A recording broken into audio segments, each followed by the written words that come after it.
Thank you, Madam Speaker. I was approached recently by a constituent whose brother has very serious mental health and pain issues, and as a result is unable to work. Because of his pain, the doctor prescribed him tramadol, which is less addictive, but it is not covered under the provincial formulary, so he has to take other opioids with a greater risk of addiction instead.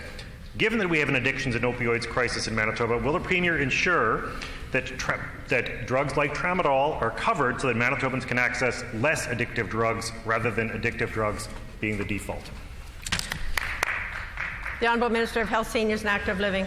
I thank the member for the question. That member knows that there are new drugs added to the Manitoba formulary on a regular basis. We participate broadly and well with other jurisdictions to get preferred pricing. We've made incredible gains in the last few years in being able to get better pricing to add more to the formulary. And I would inform all members of the House that we have other ways that we will continue to bring initiatives to help us do that better and more efficiently. In the meantime, that member knows that I cannot comment on an individual case in this House.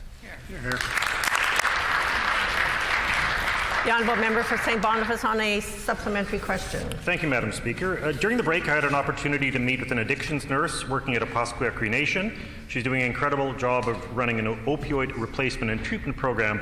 She said one of the obstacles she faces is that while it is easy for doctors to prescribe medications that lead to very serious addictions, like morphine, hydromorphone, and fentanyl, it is actually harder for doctors to prescribe a drug like Suboxone, which is effective in helping patients manage their withdrawal.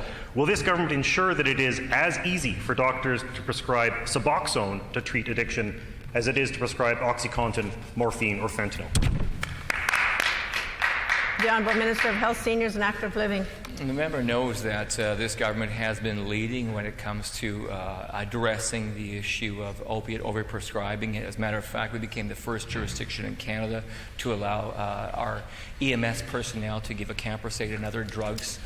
We give naloxone kits broadly. The issue of overprescribing of opiates is a broad one. It is a global issue. We continue to learn well from other jurisdictions and collaborate in jurisdiction, and I'd be open to anything that the member would want to provide in the way of information to build better policy, as we're always committed to do. The Honourable Member for River Heights. Madam Speaker, the family of Taylor Pryor shared her story today. It is a tragic story of a healthcare system in disarray.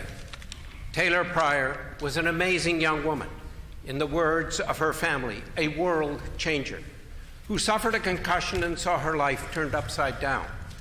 In Manitoba today, among many other concerns, there is a huge lack of supports for individuals with an acquired brain injury. Will the minister support the family's call for an inquest? And will the minister also act today to ensure that there are much more robust and coordinated services for children and adults with concussions and other acquired brain injuries? The Honourable Minister of Health, Seniors and Active Living. Madam Speaker, I know the Pryor family. I met with them. They are carrying a tremendous burden in the loss of their daughter, a daughter that we knew well. Our daughters sang in the same choir together for some time, attended the same university. No parent envies the path that they are walking. I sensed in them a tremendous humility, and still there is much that we can learn from them. We know that there's a broad investigation underway. If there are learnings that our system can take away as a result of their experience, we are ready to learn and improve our system. But the Virgo report clearly said that our system was in disarray, and we've inherited tremendous challenges.